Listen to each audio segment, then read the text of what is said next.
Hello everyone, स्वागत है आप सभी का प्रभात हिंदी एकेडमी में।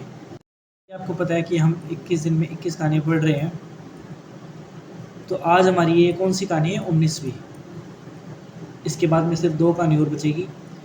आज हम पढ़ेंगे हिंदी कहानी जो है हमारी यूनिट 7, उसकी हम पढ़ेंगे कौन सी कहानी? पिता। इस कहानी का नाम है पिता। ये कंप्लीट कहानी हम लाइन बाय लाइन पढ़ेंगे।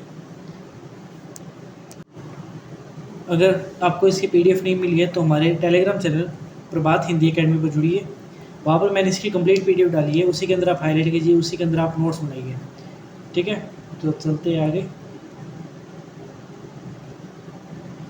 हम देख लेते हैं एक बार क्रम वाइज कि हमने कौन कौन सी कहानी पढ़ ली। एक टोकरी पर मिट्टी 1901, चंद्रदेव से मेरी बातें 1904, धुलाई वाली 1907, दुनिया का सबसे अनमोल रत्न 1907, कानों में कंगना 1913, उसने कहा था 1915, आकाशदीप 1928-29, अपना अपना भाग्य 1929, ईदगाह 1933, गैंगरी 1934। आगे चलते हैं। राही 1947, सिक्का बदल गया 1948, चीफ की दावत 1956, परिंदे 1957-60, राजा निर्वंशिया 1957-58, कोशिका गटवार 1957, लाल पान की बेगम 1957, तीसरी कसम उर्फ मारे गए गुलफाम 1958। इतनी कहानी हमने पढ़ ली। टोटल ये कितनी कहानी होगी हमारी? 18। यानी 18 कहानी हमने लाइन बाय लाइन पढ़ ली है। ठीक है, अगर इसकी आपको मतलब जो आपने क्लास नहीं देखी है तो आप क्लासेस जाइए, प्लेलिस्ट बनी हुई है, उसी के अंदर आप जो भी कहानी आपने नहीं देखी है उस प्लेलिस्ट में जाके क्लास देख लीजिए। आज हम पढ़ेंगे पिता कहानी 1965 में प्रकाशित। इसके बाद में हमारी सिर्फ 2 कहानी रहेगी, इंस्पेक्टर मातादीन चांद पर 1970 और अमृतसर आ गए 1971-73। ये सिर्फ 2 कहानी रहेगी हमारी। एक सेकंड।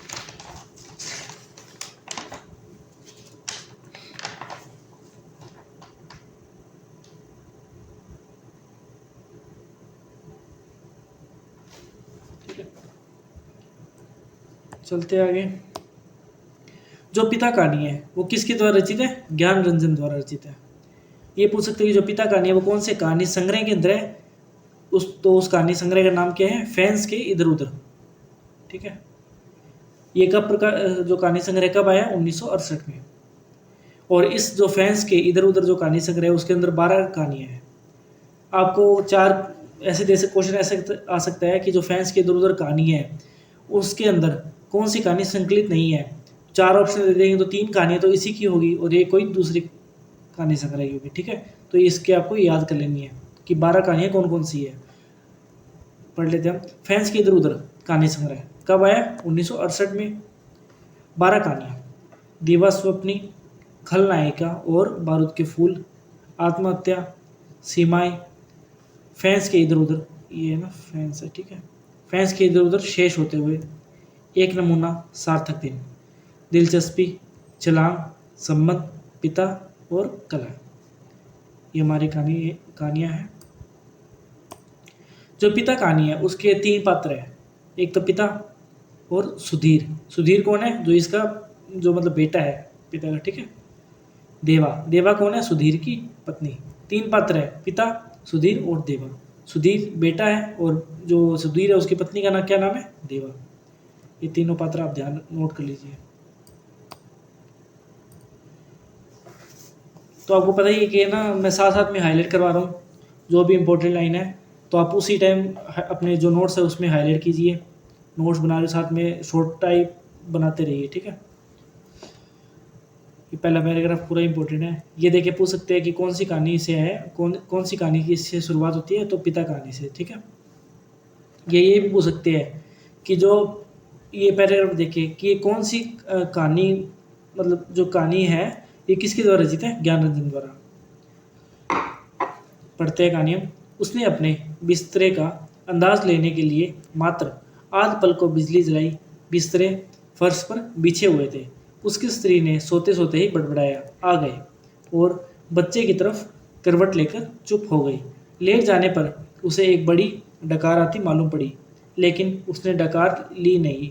उसे लगा कि ऐसा करने से उस चुप्पी में खलल पड़ जाएगा, जो चारों तरफ भरी है, और काफ़ी रात गए, ऐसा होना उचित नहीं है।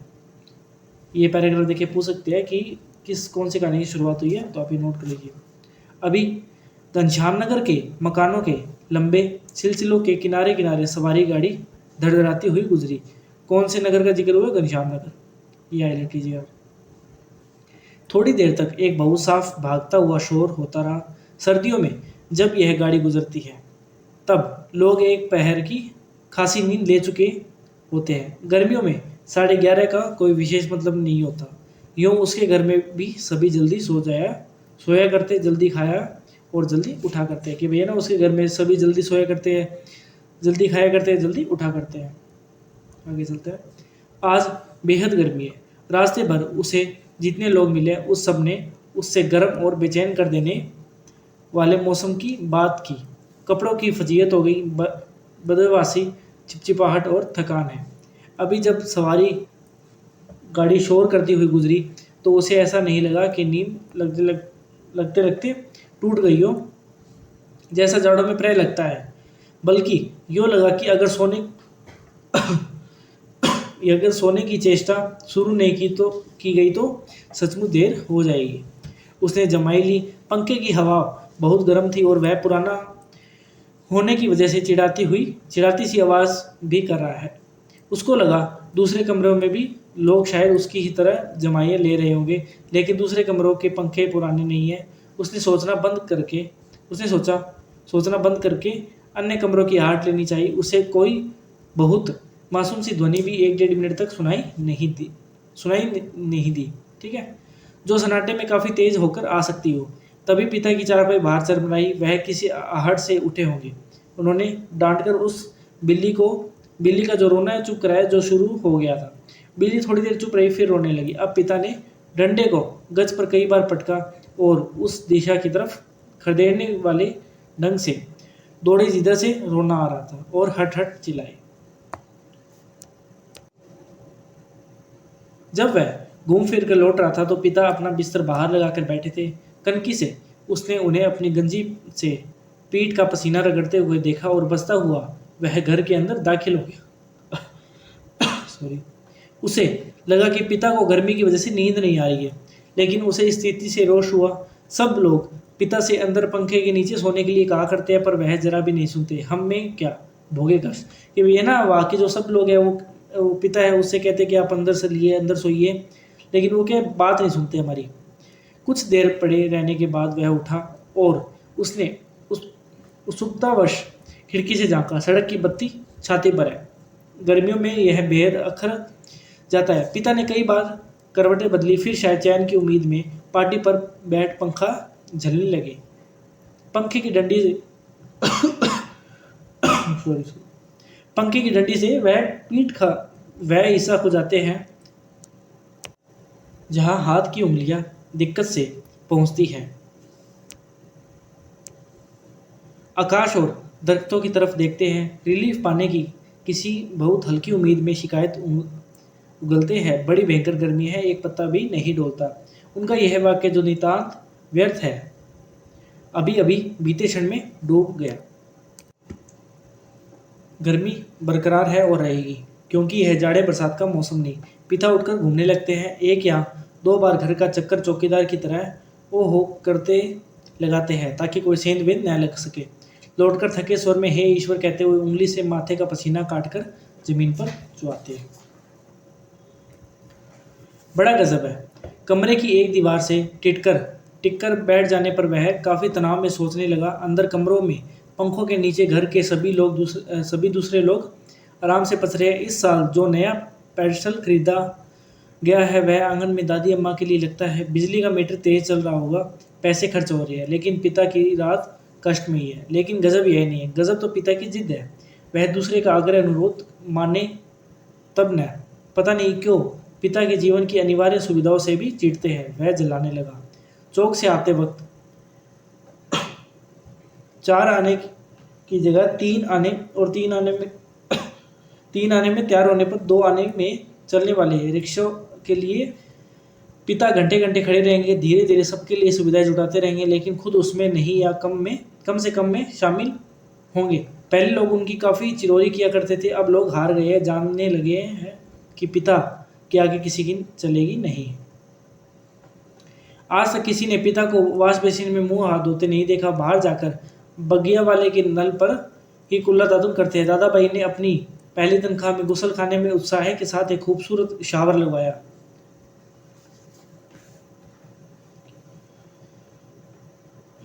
लेकिन पिता को अरसे से हम सब आंगन में धोती को लंगोटे की तरह बांध कर तेल चुपड़े बदन पर बाल्टी बाल्टी पानी डालते देखते आ रहे हैं। खुले में स्नान करेंगे, जनेऊ से छाती और पीठ का मैल काटेंगे। शुरू में दादा भाई ने सोचा पिता उसके द्वारा शावर लगाने से बहुत खुश होंगे और उन्हें नई चीज का उत्साह होगा। पिता ने जब कोई उत्साह प्रकट नहीं किया तो दादा भाई मन ही मन काफी निराश हो गए। एक दो बार उन्होंने हिम्मत करके कहा भी, आप अंदर आकर अंदर आराम से क्यों नहीं नहाते? तब भी पिता आसानी से उसे टाल गए। ये जो पैराग्राफ है ना, ये इंपॉर्टेंट है। लड़कों द्वारा बाजार से लाई बिस्किटें, महंगे फल पिता कुछ भी नहीं लेते, कभी लेते भी तो है तो बहुत नाक बोझ सिकोड़कर उसके बेस्वाद होने की बात पर शुरू में ही जोर दे देते हुए अपनी अमावट गजक और दाल रोटी के अलावा दूसरों द्वारा लाई चीज़ों की श्रेष्ठता से वह कभी प्रभावित नहीं होते। वह अपना हाथ पांव जानते हैं, अपना अर्जन, और उसी में उन्हें संतोष है। वे पुत्र जो पिता के कुल्लू का सेब मंगाने, कहाँ से सेब मंगाने? कुल्लू का, ये आप आइए कीजिए। और दिल्ली एम्पोरियम से बढ़िया धोतियाँ कहाँ से मंगवाने के लिए? दिल्ली एम्पोरियम, ठीक है। सेब कहाँ से? कुल्लू से, और जो धोतियाँ हैं वो दिल्ली एम्पोरियम से मंगाकर उन्हें पहनाने का उत्साह रखते थे। अब तेजी से पिता विरोधी होते जा रहे हैं। सुखी बच्चे भी अब गाहे बगाहे मुंह खोलते हैं और क्रोध उगल देते हैं। लत बाहर आम के 2 सीकरों के लगभग एक साथ गिरने की आवाज आई। वह जानता है पिता आवाज से स्थान साधने की कोशिश करेंगे। टटोलते अंधेरे में आम खोजेंगे और खाली गमले में इकट्ठा करते जाएंगे। शायद ही रात में 1-2 आम उसके चूक जाते हैं, ढूंढने पर नहीं मिलते, जिसको सुबह पा जाने के संबंध में उन्हें रात भर संदेह होता रहेगा। दीवार से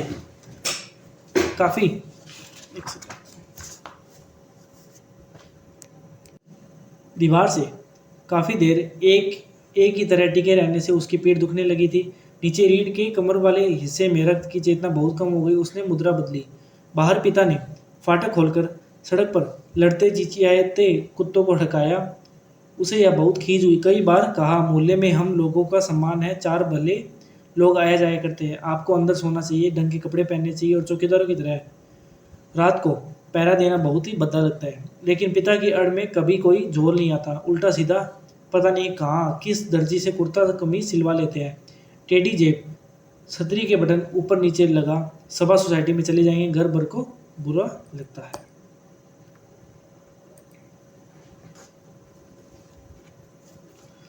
लोगों के बोलने पर पिता कह देते हैं कि आप लोग जाइए ना भाई, कॉफी हाउस में बैठिए, झूठी वैनिटी के लिए बेरा को टिप दीजिए, रहमान के या 1.5 रुपये वाला बाल कटाइए, मुझे क्यों घसीटते हो? लोगों का बोलना चुटकी भर में धरा रह जाता है।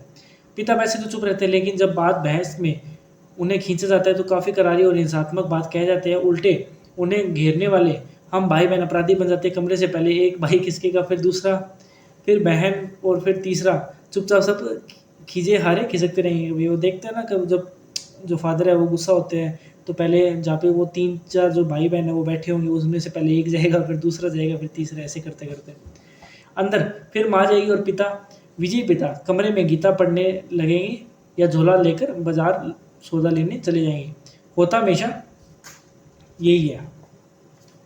सब मन में तय करते हैं आगे से पिता को नहीं घेरेंगे, लेकिन थोड़ा समय गुजरने के बाद फिर लोगों का मन पिता के लिए उमड़ने लगता है। लोग मौका ढूंढने लगते हैं पिता को किसी प्रकार अपने साथ सुविधाओं में थोड़ा बहुत शामिल कर सके, पर ऐसा नहीं हो पाता। वह सोचने लगा, भूखे के सामने खाते समय होने वाली व्यथा सरीखी की किसी स्थिति में हम रहा करते हैं, यद्यपि अपना खाना हम कभी स्थगित नहीं करते, फिर भी पिता की असंप्रति के कारण व्याकुल और अधीर तो है ही।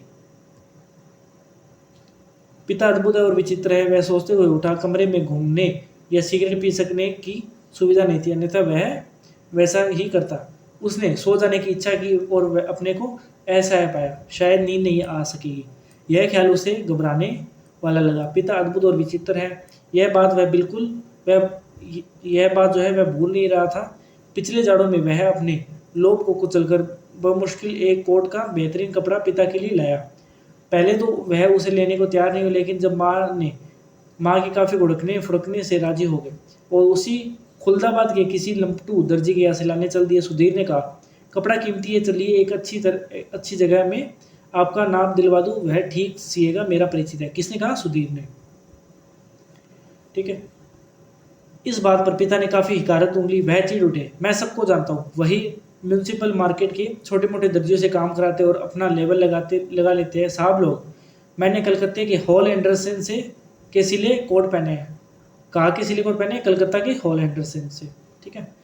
अपने ज़माने में इनके जिनके यहाँ अच्छे खासे यूरोपियन लोग कपड़े सिलवाते हैं, ये फैशन वैशन जिसके आगे आप लोग चक्कर लगाया करते हैं, उसके पाँव की धूल है। मुझे व्यर्थ पैसा नहीं खर्च करना है। कितना परस्पर विरोध तर्क किया पिता ने। ऐसा वह अपनी जिद को सर्वोपरि रखने के लिए करते हैं। सुधीर ने भी कपड़ा छोड़ दिया। जहाँ चाहिए सिलवाइए या भाड़ में झोंकाइए, हमें क्या, वह धीमे धीमे बुदबुदाया। पिता बाहर अकबकाकर उठ पड़े। शायद थोड़ी देर पहले जो आम बगीचे में गिरा था उसकी आवाज़ जैसे अब सुनाई पड़ी हो। वह खिड़की के बाहर देखने लगा कि नीचे टिका टिका सा पीठ के पसीने से बनियान चिपक गई थी। बेहद घुटती हुई गर्मी, मन उसका मथा जाता था।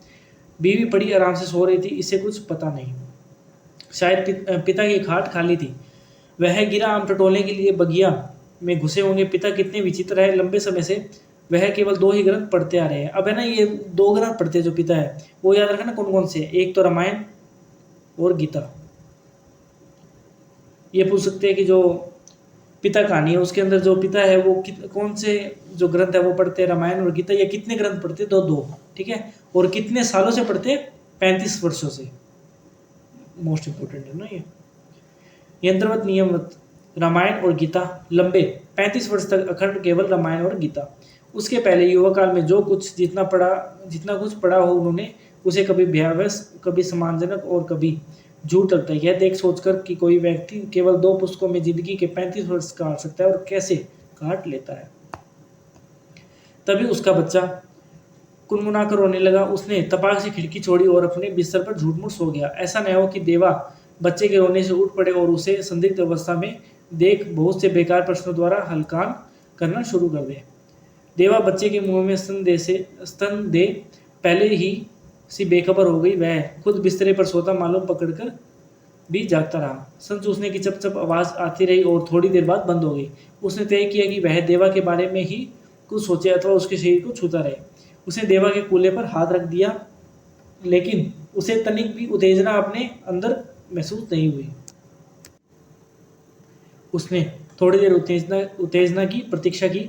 अपनी इस हरकत से ऊब होने लगी और मन भी लांछित करने लगा। बाहर पिता सो या जाग रहे हैं, जैसा भी हो वह बड़े जबरदस्त है। इस समय बाहर रहकर भारी होते जा रहे हैं। फिर उसने दृढ़ता से सोचा, पिता अभी बूढ़े नहीं हुए, उन्हें प्रतिक्षण हमारे साथ जीवित रहना चाहिए। भरसक पुरानी जीवन व्यवस्था कितनी कठोर थी। उसके मस्तिष्क में एक विचार आया, विषाद सर्वोपरि था। उसे आंखों में हल्का जल लगने लगा। अगर कोई शीत युद्ध न होता पिता और पुत्र के बीच, तो वह उन्हें जबरन खींच के नीचे लाकर सुला देता। लेकिन उसे लगा कि उसका युवापन एक प्रतिष्ठा की जिद कहीं चुराए बैठा है। वह इस प्रतिष्ठा के आगे कभी बहुत मजबूर, कभी कमजोर हो जाता है और उसे भुगत भी रहा है। दरअसल उसका जी अक्सर चिल्ला उठने को हुआ है, पिता तुम हमारा निषेध करते हो, तुम ढोंगी हो, अहंकारी, ब्रज अहंकारी। लेकिन वह कभी चिल्लाया नहीं। उसका चिल्ला सकना मुमकिन भी नहीं था। वह अनुभव करता था उसके सामने जिंदगी पड़ी और पिता इस तरह चिल्लाने में उसका नुकसान हो सकता है। उसको लगा पिता लगातार विजयी है, कठोर है, तो क्या उन्होंने पुत्रों के सामने अपने को कभी पसारा नहीं। लगता है दीवारों पर भी पसीना चू आया है। खुद को छुरा भोंक देने या दीवार पर सिर पटकने या सोती बीवी के साथ पाशविक हो जाने का ढोंग सोचने के बाद भी गर्मी की बेचैनी नहीं कटी। उसने ईश्वर को बुदबुदाना चाहा, लेकिन वैसा नहीं किया। केवल हल्के हल्के हाथ के पंजों से सिर के बालों को दबोचकर वह रह गया। मौसम की गर्मी से कहीं अधिक कई अधिक प्रबल पिता है। उसके सामने एक घटना मजबूती से टंग गई। उसने घटना को मन में दोहराया। वायुसेना में नौकरी करने वाला उसका कप्तान भाई, उसका जो भाई है वो किस में नौकरी करता है? वायुसेना में, ठीक है। और किस पोस्ट पे है? कप्तान पे है, ये ध्यान रखना। बहन की यूनिवर्सिटी के खर्चे के लिए 10 वर्ष तक 50 रुपये महीने बेचता रहा। कितने वर्ष तक बेचता रहा वो जो उसका कप्तान भाई है? 10 वर्ष तक। और कितने रुपए बेचता रहा? 50 रुपये। ये ध्यान रखिए आप, ये हाईलाइट कर दिया। एक बार अकस्मात कप्तान भाई होली अवकाश मनाने घर आ गया। पिता ने उसके हाथ में उसके नाम की 1200 रुपये वाली एक पासबुक थमा दी। उसको सबको यह बड़ा आकस्मिक लगा। कप्तान भाई को हैरत हुई और हल्की खुशी भी कि एकाएक काफ़ी रुपए मिल गए, लेकिन इस बात से उसे दुख और पराजय का भान भी हुआ। उसने अपने को छोटा महसूस किया। 2 वर्ष तक बहन के लिए उसने जो थोड़ा बहुत किया वह सब एक पल में घटकर नगण्य हो गया। फिर भी वह अनुभव कर रहा था कप्तान भाई ज़्यादा सोचते नहीं, खिलाड़ी तबीयत के हैं, यानी की तरह चुटकी में धरती छोड़ देते हैं। कितने मस्त है कप्तान भाई। कितने वर्षों तक? ये ध्यान रखना, 2 वर्षों तक ना। उसे लगा कि जो पिता है वो एक बुलंद भीम के दरवाजे की तरह खड़े हैं, जिसे टकरा कर हम सब निहायत पिद्दी और दयनीय होते जा रहे हैं। इस घटना को याद करके और पिता के प्रति खिन्न हो जाने पर भी उसने चाहा कि वह खिड़की से पिता को अंदर आकर सो रहने के लिए आग्रहपूर्वक कहे, लेकिन वह ऐसा नहीं कर सका। वह असंतोष सहानुभूति दोनों के बीच असंतुलित भटकता रहा। लय लोगोशेड से उड़ती इंजनों की शंटिंग ध्वनि, नए कंक्रीट की ग्रैंड ट्रैक पर से होकर आती धूमनगंज की और इक्के दुक्के लौटते इक्को के घोड़ों की टापे, नए झगड़ते कुत्तों की भोंग भांग, बस कहीं उल्लू एक गति एक वजन और विवत्सा में बोल रहा है। रात्रि में शहर का आभास कुछ पलों के लिए मर सा गया है। उसको उम्मीद हुई कि किसी भी समय दूर या पास से कोई आवाज़ अकस्मात उड़ जाएगी, घड़ी टंडना जाएगी या किसी दौड़ती हुई ट्रक का तेज लंबा हॉर्न बज उठेगा और शहर का मरा हुआ आभास पुनर्जीवित हो जाएगा। पूरा शहर कभी नहीं सोता या मरता। बहुत से सोते हुए जान पड़ने वाले भी संक्षिप्त ध्वनियों के साथ या लगभग ध्वनिहीनता के बीच जगे होते हैं। रात काफ़ी बीत चुकी है और इस समय यह सब सोचना सिवाय सोने के कितना निरर्थक है। शायद पिता ऊँग गए हैं। करवट बदलने से उत्पन्न होने वाली खाट की चरमराहट, आम टटोलते समय सूखी असूखी पत्तियों के कुचलने की आवाज़, लाठी की पटक, मकान के फेरे के वक्त की खांस खुजार, कुत्ते बिल्लियों को हड़काना कुछ सुन नहीं पड़ रहा है। इस विचार से कि पिता सो गए हैं उसे परम शांति मिली और लगा कि अब वह भी सो सकेगा। शीघ्र नींद के लिए उसने टकटकी बांधकर पंखे की तरफ देखना शुरू किया। गर्म हवा के बावजूद दिन भर की व्यर्थ थकान और सोच विचार से पस्त हो जाने की वजह से वह नींद में चित हो गया। थोड़े समय उपरांत वह एकाएक उछकर उठ बैठा। उसने चारों तरफ कुछ देख पाने के लिए कुछ क्षणों तक गड़े हुए अंधेरे का घूरा हुआ। यह कि उसे शरीर में एकाएक बहुत गर्मी सी लगी थी और अजीब सी सरसराहट हुई। शायद पसीने से भीगी टांग पत्नी के बदन से छू गई। मुंह में बुरा सा स्वाद भर आया था। किसी बुरी बीमारी के कारण अक्सर ऐसा हो जाया करता है। उठकर उसने 2-3 कुल्ले किए और ढेर सारा ठंडा पानी पिया। इतना सब कुछ वह अर्धनींद में ही करता रहा। आंगन से पानी पीकर लौटते समय उसने इत्मीनान के लिए खिड़की के बाहर देखा। अब तक नींद जो थोड़ी बहुत थी काफूर हो गई। पिता सो नहीं गए अथवा कुछ सोकर पुनः जगे हुए हैं, पता नहीं। अभी भी उन्होंने हे राम तू ही सारा है, क्या कहा उन्होंने? पिता ने हे राम तू ही सारा है कहकर जमाई ली है। ऐसा उन्होंने कोई दब कर नहीं किया। रात के लिहाज से काफ़ी शोर उठाते हुए कहा है। शायद उन्हें इत्मीनान है कि घर में सभी लोग निश्चित रूप से सो रहे हैं।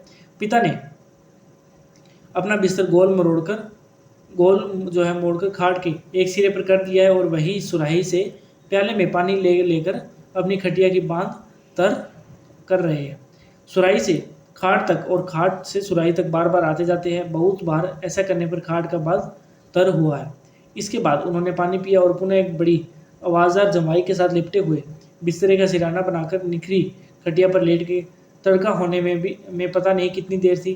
थोड़ी देर बाद पंखा जमीन पर गिराकर उनका दायां हाथ खटिया की पाटी से झूलने लगा। चारों तरफ धूमिल चांदनी फैलने लगी। जो धूमिल चांदनी है वो फैलने लगी है। सुबह दो दूर है के भ्रम में पश्चिम से पूर्व की ओर कौवे काँव काँव करते उड़े हैं। वह खिड़की से हटकर बिस्तरे पर आया। अंदर हवा वैसे ही लू की तरह गर्म है। दूसरे कमरे में स्तब्ध है।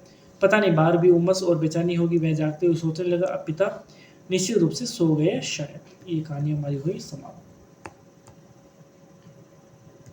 अगर आप हमारे टेलीग्राम चैनल प्रभात हिंदी एकेडमी पर नहीं जुड़े तो हमारे टेलीग्राम चैनल पर जुड़िए। और इस वीडियो का आपको जो पसंद आई है तो लाइक कीजिए, सब्सक्राइब कीजिए और ज़्यादा से ज़्यादा जनों तक शेयर कीजिए क्लासेस को। ठीक है, कहानी के पात्र हमने देख लिए, पिता, सुधीर और देवा। किसके द्वारा रचित है? ज्ञान रंजन। कौन से कहानी संग्रह में? फैंस के इधर उधर। कब आए? 1968। कितनी कहानी है इसमें? 12 कहानियाँ। ठीक है, ये इतनी कहानी हमने पढ़ ली, इतनी। अब हमारी सिर्फ 2 कहानी बची है, इंस्पेक्टर मातादीन चांद पर और अमृतसर आ गया है। ये 2 कहानी है। इसके बाद में मैं एक क्लास लूँगा MCQ की, और मैं ऐसी कोशिश करूँगा कि अगर MCQ इतने हो कि आपके जो कंप्लीट जो 21 कहानियाँ हैं उनका कंप्लीट रिवीजन हो जाए, कि मतलब आपने एक बार जो कहानी पढ़ ली अपने अच्छे से और नोट्स बना लिए, फिर आप अगर वो MCQ की सीरीज़ लगा लोगे ना, तो आपकी कंप्लीट जो यूनिट है, यूनिट 7, वो कंप्लीट ही रिवीजन हो जाएगी। ठीक है, आपको बार बार ऐसे क्लासेस नहीं देखनी पड़ी। आप एक ही बार क्लासेस देखो ढंग से, उसको नोट्स, उसके नोट्स बना लो, फिर बस ये आप अगर ये MCQ सीरीज़ देख लोगे तो ये कंप्लीट हो जाएगी आपकी यूनिट 7 रिवीजन। ठीक है, जो UGC नेट दिसंबर 2026 का एग्ज़ाम दे रहे हैं उनके साथ क्लासेस शेयर कीजिए।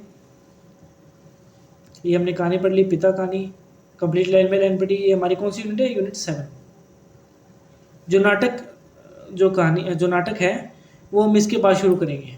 मतलब ये यूनिट कंप्लीट हो जाए, 7 यूनिट, 7 यूनिट कंप्लीट हो जाए, फिर हम करेंगे। ठीक है, ठीक है, धन्यवाद। कल हम पढ़ेंगे इंस्पेक्टर मातादीन चांद पर।